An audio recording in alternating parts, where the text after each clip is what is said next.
여러분 한 주간도 은혜 가운데 평안하게 잘 지내셨습니까?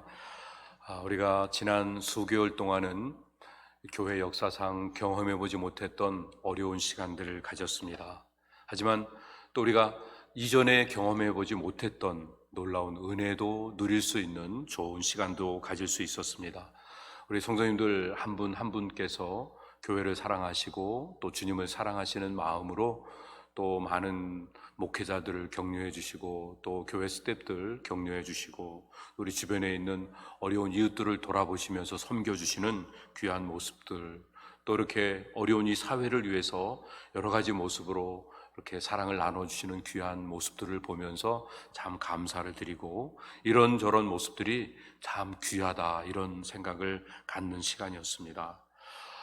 대부분 이 팬데믹 현상으로 인하여서 경제적으로, 육체적으로 많은 제약을 받는 어려운 시간임에도 불구하고 성도님들께서 힘에 지나도록 헌신해 주시고 또 헌금을 해 주셔서 또 교회의 모든 또 필요들을 채워가면서 지난 몇 달 동안 또 우리 교회 또 스태프들과 그리고 목회자들 또 지금까지 해오던 페이를 그대로 잘 할 수 있고, 그리고 더 나아가서 우리 선교사님들과 그리고 여러 선교 기관들을 잘 후원해 나갈 수 있는 일을 계속할 수 있게 돼서 먼저 하나님께 감사를 드리고, 또 그 일에 헌신을 내주신 여러 성도님들 한 분 한 분께 진심으로 큰 감사를 올려드립니다.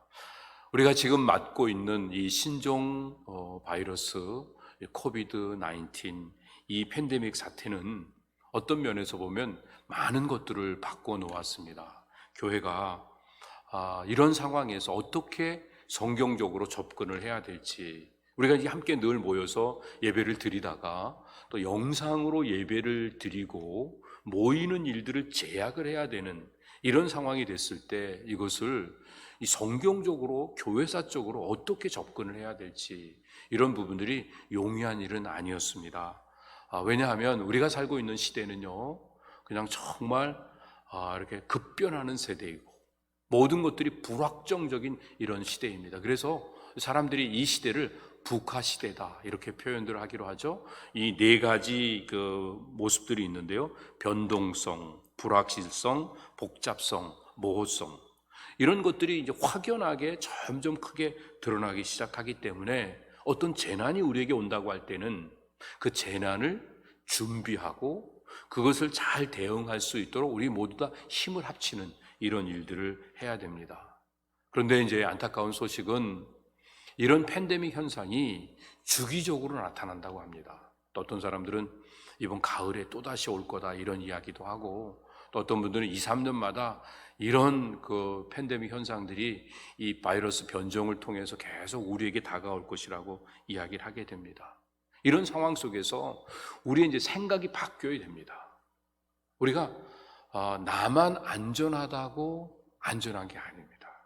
우리 신지민 권사님 이제 찬양하시면서 여호와의 선하심, 인자하심이 날마다 영원토록 함께하기 때문에 우리가 안전하게 거할 것이라고 하는 이런 믿음을 가져야 되는데, 내가 이 세이프티 존에 있기 때문에 나는 안전하다, 이런 생각을 하는 건 진짜 안전이 아닙니다.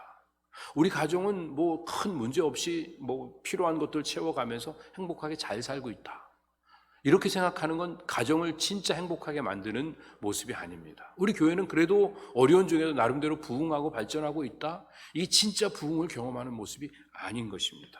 이제는요, 개개인들이 서로 연합을 해야 합니다.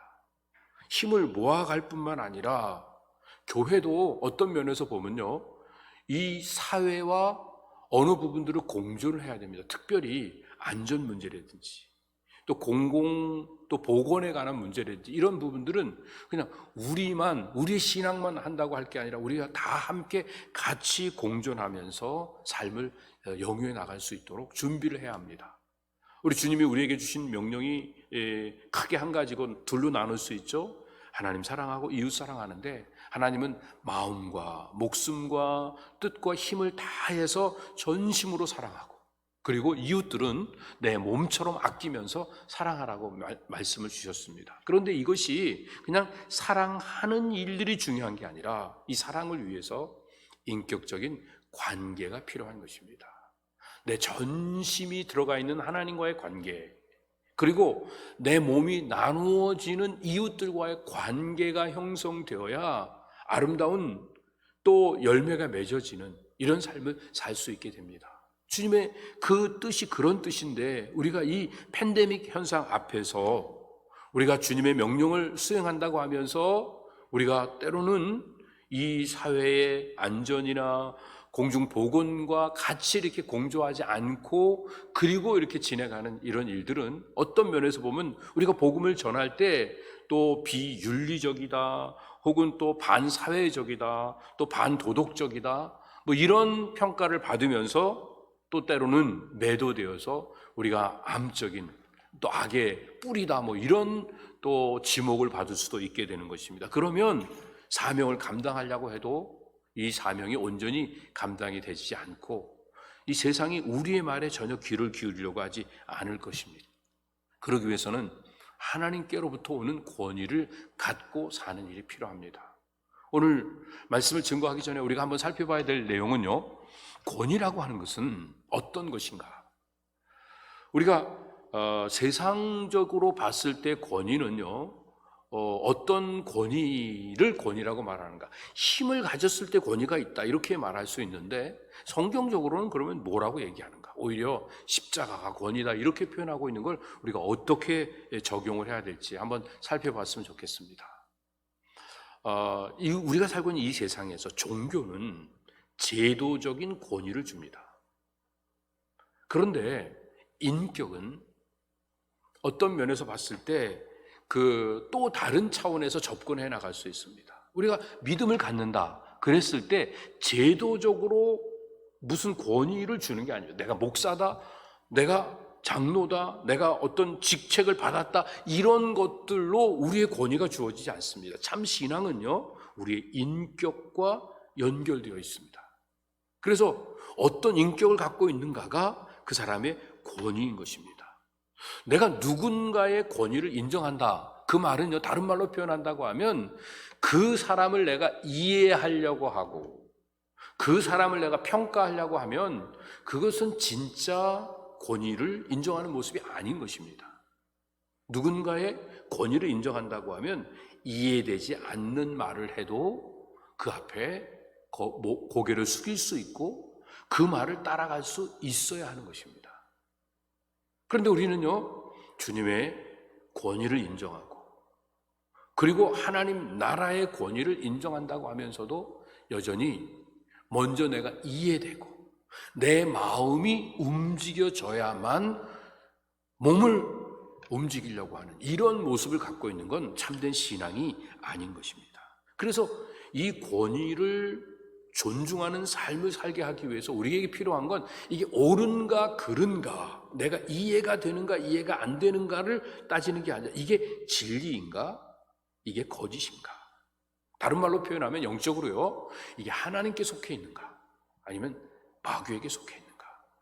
마귀는 거짓의 아비이기 때문에 하는 일이 겉으로는 그럴싸해 보여도 다 거짓입니다.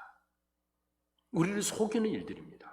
근데 거기에 끌려다니게 되면 결국은 옳은 일을 선택해도 악이 되어버리는 겁니다. 그러나 이것이 전체적으로 이게 옳은지 그른지 분별이 안 되는 것 같아도 하나님께 속한 것을 따라서 진리를 따라 삶을 살게 되면 삶은 영원한 아름다운 생명을 누리면서 살아갈 수 있게 되는 것입니다. 그래서 우리가 해야 될 일은 궁극적으로 뭐냐면 우리의 힘을 모아서 권위를 세우는 게 아니라 우리 주님의 명령대로 십자가의 길을 걸어가며 우리의 권위를 보여주는 이런 일이 필요한 것입니다. 그래서 이 사복음서에 있는 내용을 보면요, 예수님께서 이 사복음서의 전체 흐름들을 마태, 마가, 누가, 요한 다 모두가 동일하게 먼저 기적의 이야기를 하시고 예수님이 어떤 기적을 행하셨는지를 쭉 말씀하시고 난 다음에 뒷부분에 가서 예수님의 죽으심의 십자가의 이야기를 하고 있습니다. 이것은요, 이 기적의 이야기를 통해서 우리를 주님께로 인도해 나가는 겁니다. 그 이유는 무엇이냐면 우리의 믿음을 다시 유발시키는 겁니다. 우리 안에 믿음이 생기도록 주님이 어떤 분이신가를 보면서 주님에 대한 인격적 신뢰를 하도록 하기 위해서 기적을 보여주십니다. 물론 우리가 주님을 믿으면 주님이 행하신 기적을 행할 수도 있습니다. 그러나 사복음서의 기록의 목적은 우리도 기적을 행할 수 있다가 아닙니다. 왜냐하면 어느 때는 안 되거든요. 어느 때는 되지만 어느 때는 안 됩니다. 그렇다고 하면 이게 누구는 되고 누구는 안 되고 어느 때는 되고 어느 때는 안 되고 하면 이게 정말 진리는 아니잖아요. 그러나 여기서 분명한 진리로 우리에게 주시는 교훈은 주님이 누구신가를 먼저 알게 되면 주님의 말씀이 이해가 되지 않아도 주님이 걸어가신 십자가의 죽음의 길을 따라갈 수 있게 되기 때문에 먼저 기적과 능력을 사복음서를 통해서 보여주시고 우리로 그 길을 따라서 주님의 십자가의 길을 걸어가도록 우리의 삶을 안내하고 있는 것입니다. 그런데 우리가 이거를 오해해서 뭔가 천국행 티켓을 따듯이 능력을 행할 수 있는 비법을 배워가듯이 신앙생활을 한다고 하면 우리의 신앙은 조금만 어렵고 힘들어도 늘 좌절하거나 마음속에 갈등을 겪는 삶의 자리에서 맴돌 수밖에 없게 되는 것입니다. 오늘 누가복음 60장에 있는 말씀을 보면 예수님께서 유대 예루살렘에서의 사역을 하시는 그 사역의 목적을 설명하고 계십니다. 예수님은 옛날 성전을 허시고 새 성전에 새 모퉁이 돌이 되셔서 새로운 역사를 전개해 나가십니다. 이 일들을 보여주니까 과거 성전의 주인 되어서 모든 권세를 한 손에 움켜쥐고 있었던 종교 지도자들이 자기의 권위에 도전하는 예수님에 대해서 그대로 있을 수가 없었던 것입니다. 예수님의 무슨 말씀을 하시든 말든 그게 상관이 없다가 아니라 예수님의 권위를 인정하면 내 권위를 깨트려야 되니까, 내가 움켜쥐고 있는 것들을 놔야 되니까 결국은 예수님이 하시는 일을 막을 수밖에 없습니다. 새 성전에 대한 것도, 새 성전의 모퉁이돌이 되시는 것도, 새로운 역사를 끌어가시는 것도, 새로운 공동체를 끌고 가시는 그 일들이 어떻게 해서든지 막아서도록 하기 위해서 예수님을 음모하고 나섰던 것입니다. 그런데 오늘 본문에 보면 예수님을 잡아 죽이려고 하는 사람들이 음모를 시작하는 일들과 그것에 대처하시는 예수님의 모습이 아주 확연하게 드러나게 됩니다. 이건요, 이제 마지막 때가 가까웠다고 하는 것을 더 절실하게 보여주고 있는 것입니다. 그런데요, 이 논쟁을 통해서 예수님께서는요, 오히려 예수님 자신이 메시아 되심을 더 확연하게 드러내놓고 계시면서 그 예수님을 음모하고 있던 사람들을 책망하시는 이런 모습을 보여주고 계십니다. 오늘 본문에 있는 말씀을 다시 보도록 하죠. 1절에 있는 말씀입니다. 하루는 예수께서 성전에서 백성을 가르치시며 복음을 전하실새 대제사장들과 서기관들이 장로들과 함께 가까이 와서 말하여 이르되 당신이 무슨 권위로 이런 일을 하는지 이 권위를 주니가 누구인지 우리에게 말하라. 여기서 하루라고 하는 그 표현, 그 1절에서 하루라고 하는 그 표현은 예수님께서 이제 마지막 고난주간에 그 예루살렘에 들어가시는 그 주간에 셋째 날, 수요일 날을 이야기하고 있는데 예수님이 성전에서 가르치시는 가르치심의 마지막 부분이다. 마지막으로 가르치시는 그런 그 모습이라고 설명을 할 수 있습니다. 예수님께서는 성전의 회랑에서 가르치기도 하시고 또 솔로몬 행각에서도 가르치시는 이런 일을 하셨는데 이 마지막으로 가르치시는 모습을 보면서 이 유대 종교 지도자들은 예수님을 잡아 죽일 음모를 꾸미기를 구체적으로 시작을 했던 것입니다. 그래서 그 전에는 예수님 주변을 빙빙 돌면서 맴돌던 사람들이 오늘 본문에 있는 표현을 보니까 대제사장들과 서기관들이 장로들과 함께 예수님께 가까이 왔다 이렇게 말하고 있습니다. 가까이 왔다고 하는 건 대면에서 섰다고 하는 것입니다. 이것은요, 지금까지는 빙빙 돌다가 정면으로 맞서는, 구체적으로 예수님과 또 맞서는 이런 모습을 보여줍니다. 그러면서 뭐라고 말하고 있습니까? 당신이 무슨 권위로 이런 일을 하는지 말하라. 그런 예수님이 지금 하시는 일이 불만스럽다는 얘기입니다. 왜 이걸 이렇게 하느냐라고 예수님이 하시는 일에 대해서, 성전을 정결케 하시는 그 일에 대해서, 기존적인 권위에 도전을 하시는 그 일에 대해서 불만을 토로내고 있는 종교 지도자들을 보게 됩니다. 그러면서 이렇게 묻습니다. 당신이 하는 그 권위가 무슨 권위고 누구에게로부터 온 것이냐? 이것을 따져 묻고 있는 것입니다. 이거는 질문을 하기 위한 것이 아니라 이 일을 통해서 어떻게 대답을 하든지 간에 문제를 제기해 갖고 신성 모독죄로 예수님을 잡아 죽이려고 하는 이런 일들에 프레임을 짜놓고 사람들을 글로 끌고 들어가고 있는, 특별히 예수님을 그 안으로 몰아가고 있는 이런 모습을 이 종교 지도자들이 행하고 있었던 것입니다. 그때 예수님께서 이렇게 말씀하십니다. 대답하여 가라사대 나도 한 말을 너에게 물으리니 내게 말하라. 요한의 세례가 하늘로 쏘냐 사람으로 쏘냐? 어떻게 보면 예수님은 지금 유대인 지도자들의 그 간괴를 너무 잘 알고 계십니다. 그렇지만 이렇게 질문을 하면 자기의 사회적인 지위 때문에 함부로 대답을 못하는 거예요. 이것도 걸리고 저것도 걸릴 걸 아시기 때문에 이렇게 질문을 하시지만, 한편으로는 이 질문을 통해서 오히려 예수님 자신의 신적인 권위를 드러내놓고 계셨던 것입니다.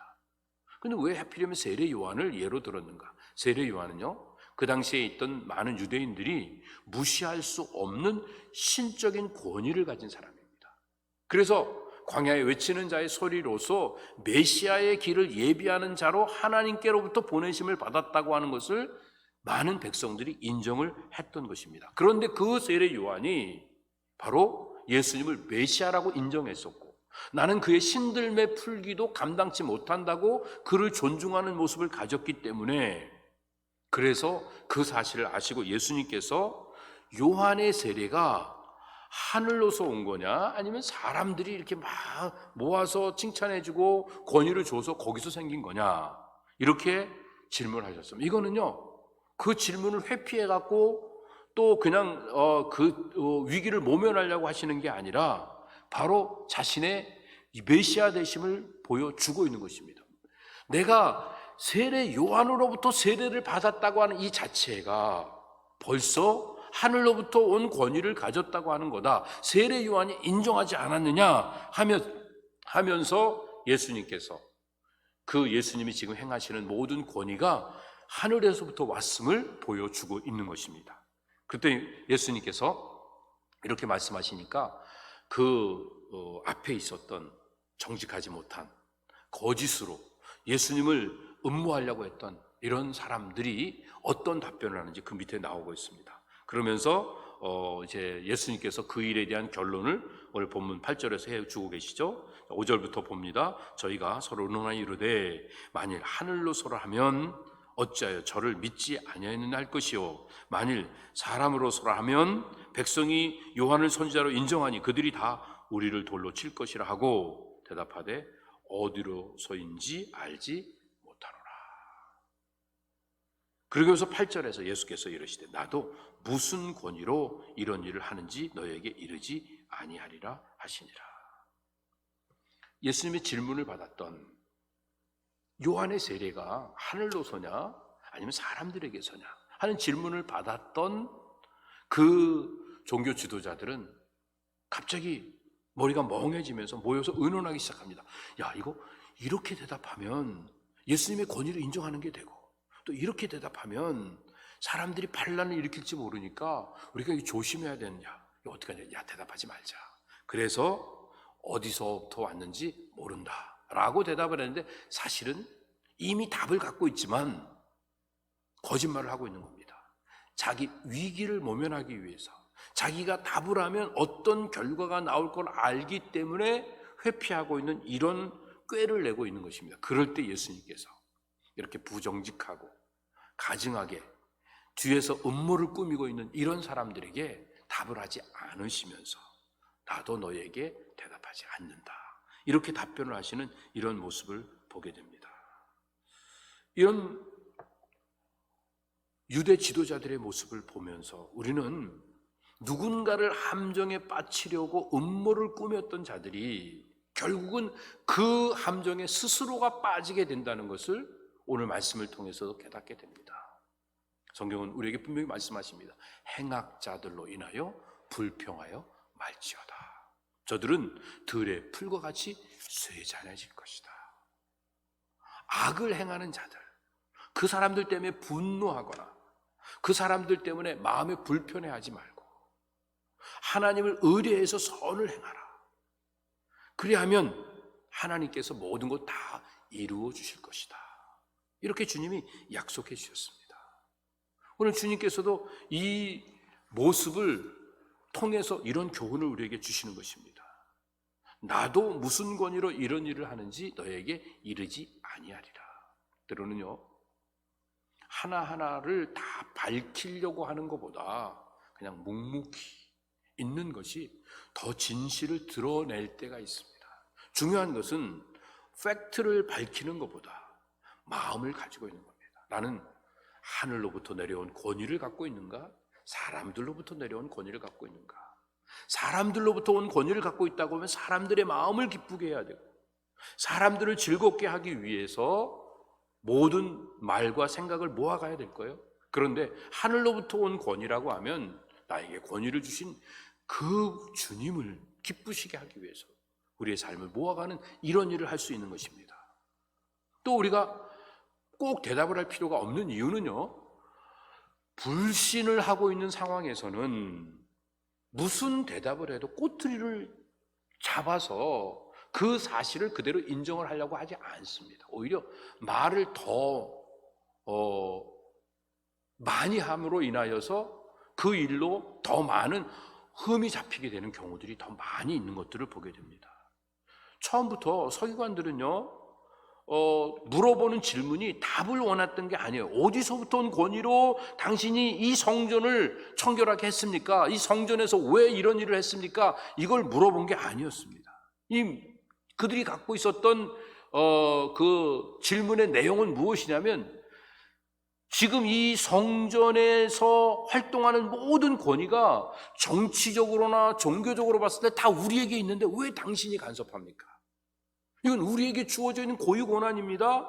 율법적으로도 주어져 있고 정치적으로도 로마로부터 받은 권한인데 왜 당신이 나서갖고 이거를 이래라 저래라 그러고 있습니까? 그 시비를 걸고 있는 것이었습니다.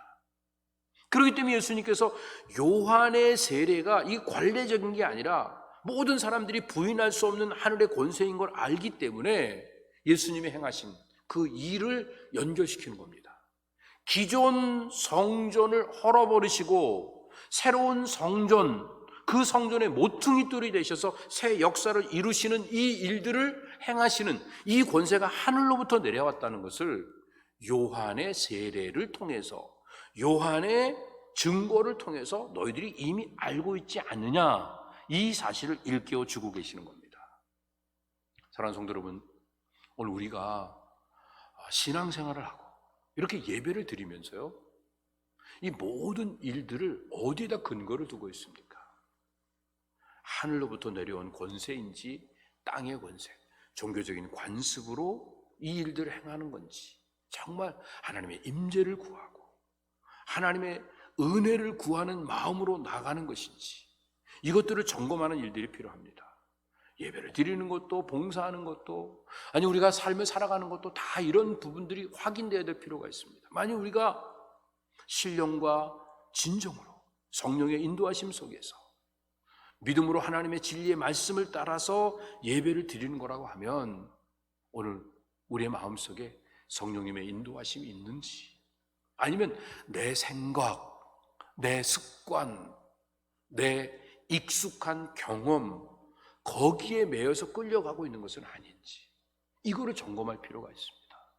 그리고 하나님이 말씀하시는 거를 우리가 그 말씀을 들을 때마다 나는 불편한 그것들을 내려놓고 나를 비워가는 삶을 살고 있는지, 아니면 내가 이해되고 나에게 유익이 되는 것만 따라서 행하고 살고 있지는 않은지, 설교를 듣다가 마음이 부닥치면 그것 때문에 교회와 멀어지고 주님과 멀어진다고 하면 이거는 종교적인 관습이 우선되어 있는 사람들로부터 온 권위에 끌려다니는 모습입니다. 그러나 작은 것 하나라도 하나님의 말씀 속에서 나의 연약함이 들춰지고 어리석음이 밝혀지는 그 순간, 오 주님, 제가 죄인입니다, 불쌍히 여겨주시옵소서, 하나님의 은혜가 아니면 도저히 설 수가 없습니다, 죄를 뒤집어 쓰는 마음으로 고개를 숙이고 눈물을 흘리며 회개하는 이 심령으로 나오는 모습, 그래서 정말 말씀대로 살아가기 위하여 자기를 비워가며 깨트리며 주의해가는 이런 삶을 살아가는 모습이 하나님의 권위를 인정하는 이런 삶의 모습을 갖고 있는 것입니다. 세상적으로는요, 어떤 사실을 증명하기 위해서는 논리적 과정들이 필요합니다. 그 보면 첫 번째가 사물의 정체는요, 그 자체가 드러내주는 긍정의 법칙이 있고, 두 번째는 그 사물이 자신이 아닌 것은 될 수가 없는 겁니다. 그 다음에 세 번째는요, 만약에 그 안에 주장이 두 가지가 상반될 때 하나가 진실이면 하나는 거짓이 되는 겁니다.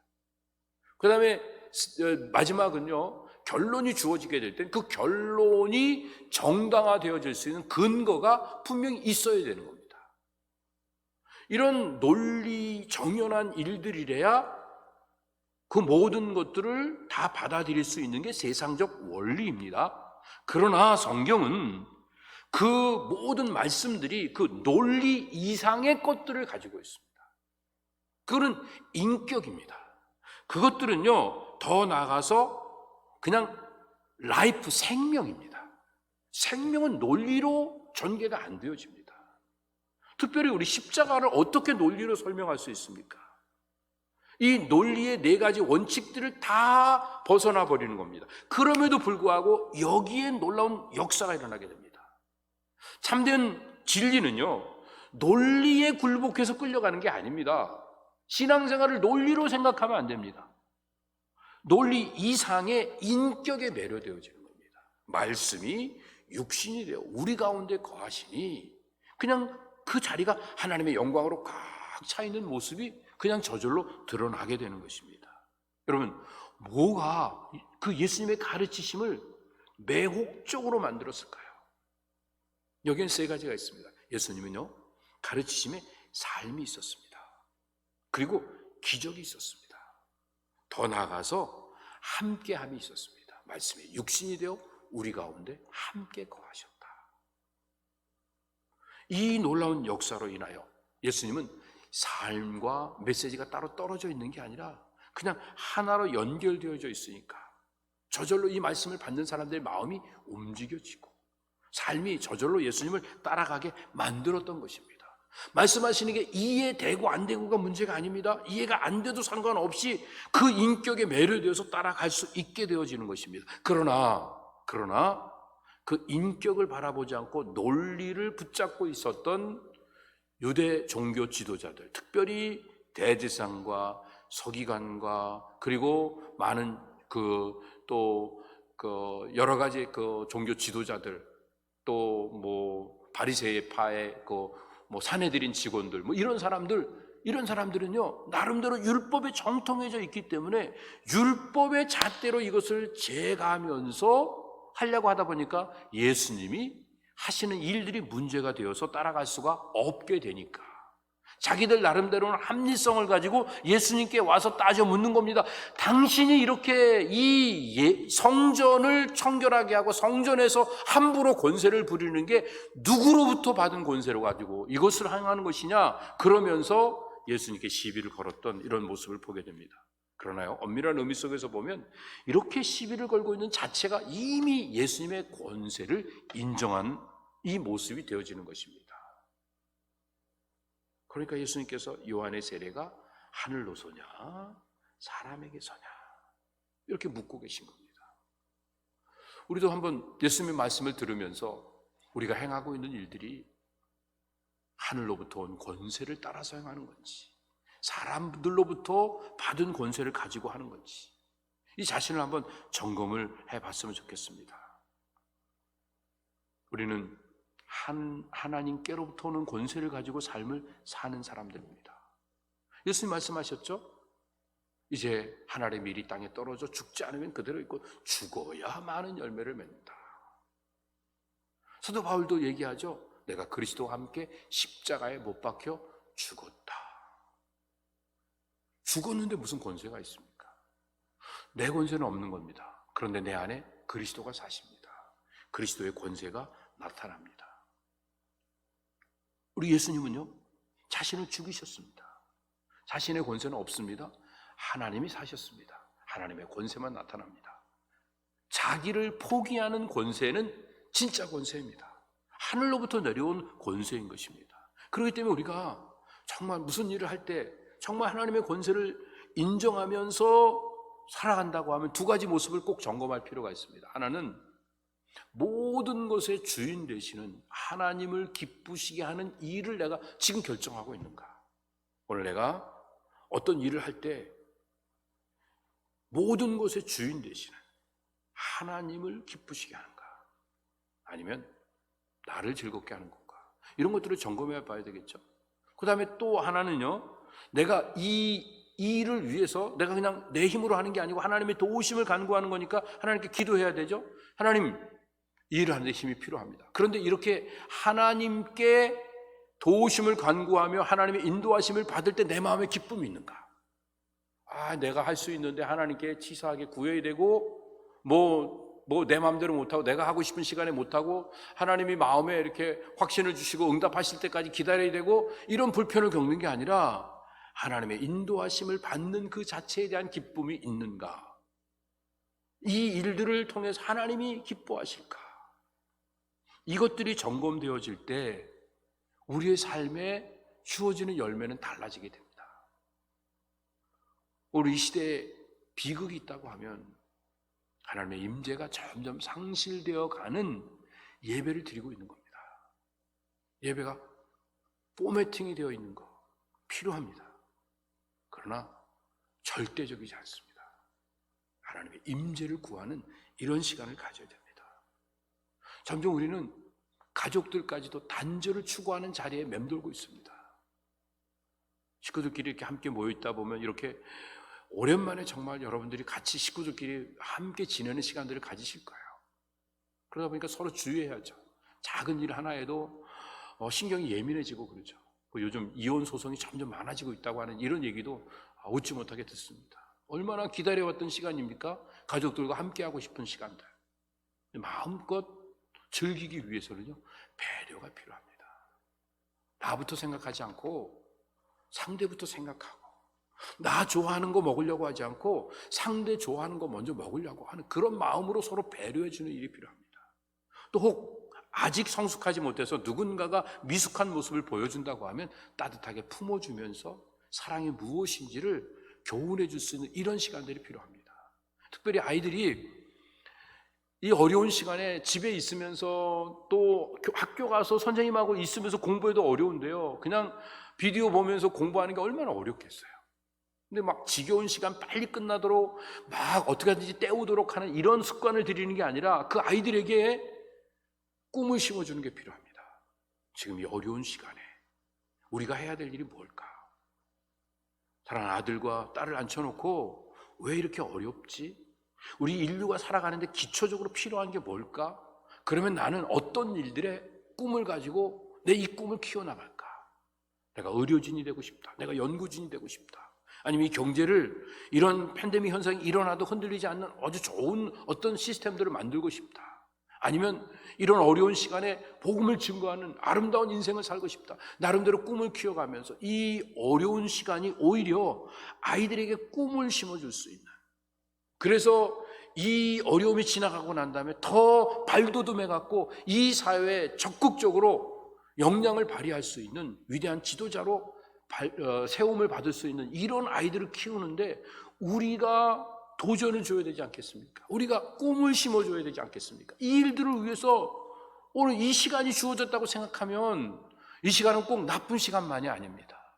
물론 우리가 고통 가운데 신음하고 죽어가는 많은 사람들, 정말 죽음을 무릅쓰고 그 현장에서 수고하고 있는 의료진들, 정말 위해서 기도해야 되고 안타까운 마음을 함께 가져야 되겠지만 우리 멀리서 안전지대에서 답답하게 지내는 우리들은 그냥 세월만 보내는 게 아니라 꿈을 키워가는 이런 일들이 필요한 것입니다. 그러기 위해서 이 가정 속에 소통이 이루어져야 되는데, 이 가정 안에서도 소통이 이루어지지 않으니까 어떻게 교회 안에서 하나님과 소통이 이루어질 수 있겠습니까? 먼저 사랑하는 아내와 사랑하는 부모 자식끼리, 그리고 형제들끼리, 또 전도의 구역 식구들끼리 정말 서로 소통이 이루어질 수 있도록 마음을 열어갖고 서로를 연결시키는 일들이 필요합니다. 그러기 위해서 필요한 게 뭐예요?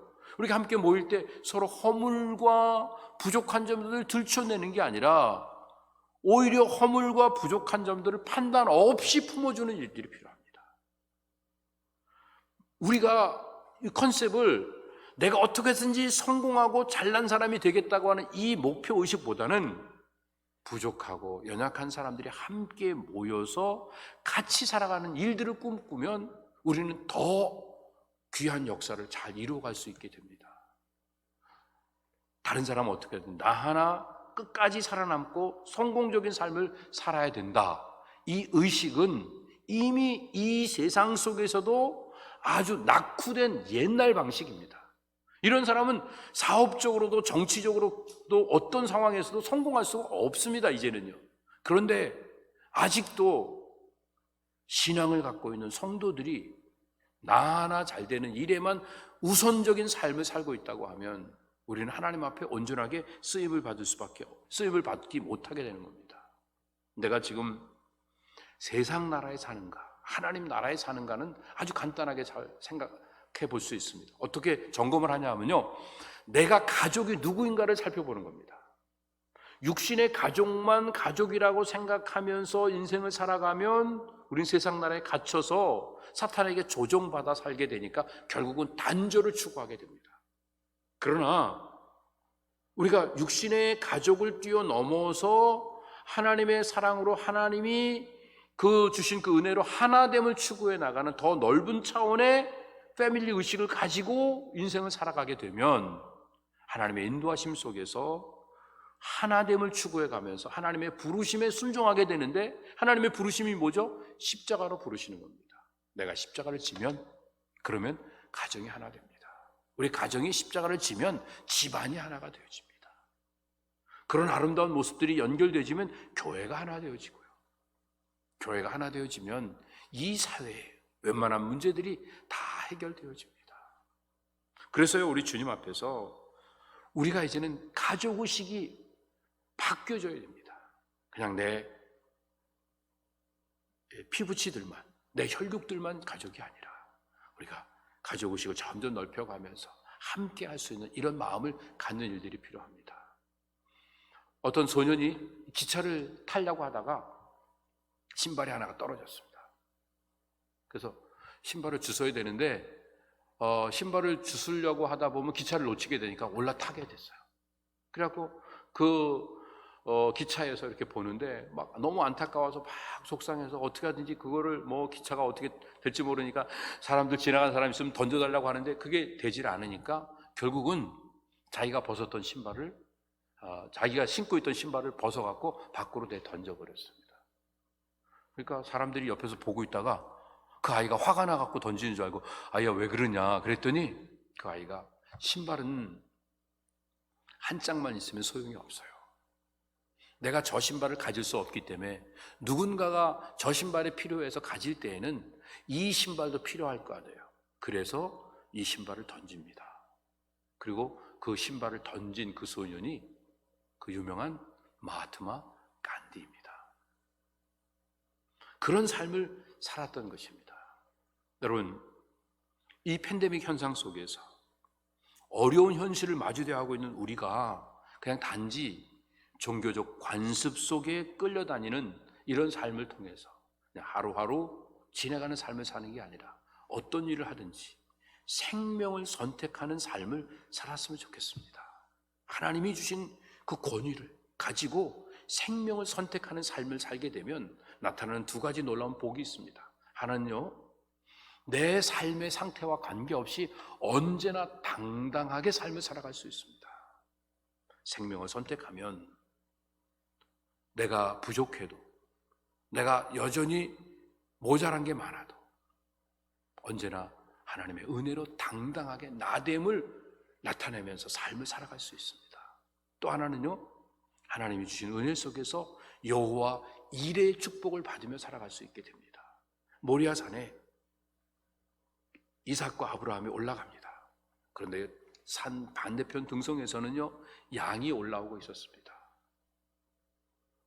그래서 결국은 이삭을 제물로 바치다가 하나님이 멈추게 하셔서 이삭 대신 제물이 드려지게 될 때 여호와 이레로 준비된 양이, 아사살 양이 드려지게 되어집니다. 여러분, 우리가 생명을 선택해야, 그래야 여호와 이레의 축복, 합력해서 선을 이루는 복을 누리게 되는 거지, 그냥 살아갈 때 모든 게 그냥 다 잘 될 거라고 하는 이런 생각을 가지면 우리는 맨날 혼돈을 겪을 수밖에 없게 됩니다. 하나님을 사랑하는 자, 그 뜻대로 부르심을 받아 순종하며 삶을 살아가는 자들이 결국은 모든 것들이 합력하는 여호와 이레의 축복을 받아 누리게 됩니다. 이제 우리 배단이 모든 성도들이 주어진 삶의 자리에서 하나님이 주시는 권세를 가지고 생명을 선택해서 언제나 당당하고, 그리고 여호와 이레의 축복을 받아 누리면서 땅끝까지 복음을 증거하는 아름다운 인생의 길을 걸어가는 복된 성도들 다 되시기를 예수님의 이름으로 축복합니다. 자비하신 아버지 하나님, 감사합니다. 하나님의 은혜와 사랑 가운데 우리가 다시 한번 주의 말씀으로 도전을 받습니다. 지금까지 내가 이해되지 않는다고 따르지 않았고, 내 마음에 감동이 되지 않는다고 순종하지 않았던 어리석은 삶을 십자가 밑에 깨트리고, 주님이 나를 위해 십자가에 죽으신 그 은혜를 기억하며 그 사랑에 굴복하여 그 인격에 매료되어서 이제는 주님 가신 길을 무조건적으로 따라가면서 왜 주님 십자가를 지셨는지를 점점 우리의 삶에 익혀나갈 수 있도록 은혜를 더하여 주심으로 말미암아 우리의 삶의 자리가 눈에 보이는 것들을 선택하는 것이 아니라 보이지 않는 영원한 생명을 선택하는 아름다운 삶으로 말미암아 우리의 모자라고 연약한 모습에도 언제나 은혜 가운데 당당하게 살아갈 수 있게 해주시고, 특별히 이 팬데믹의 어려운 환경 속에서도 염려와 두려움으로 낭비하지 않고 당당하게 주어진 일들을 잘 감당하면서 이 어려움 속에서도 하나님이 예비하신 여호와 이레의 축복을 받아 누릴 수 있는 배단이 모든 성도들 다 될 수 있도록 은혜를 더하여 주시옵소서. 모든 것 주인 되시는 주님만 섬기고 주님만 기쁘시게 하면서 즐거움으로 주님을 따라갈 수 있도록 동행하여 주시옵소서. 감사하며 예수님의 이름으로 기도드립니다. 아멘. 자리에 일어나셔서 찬양 올려드립니다.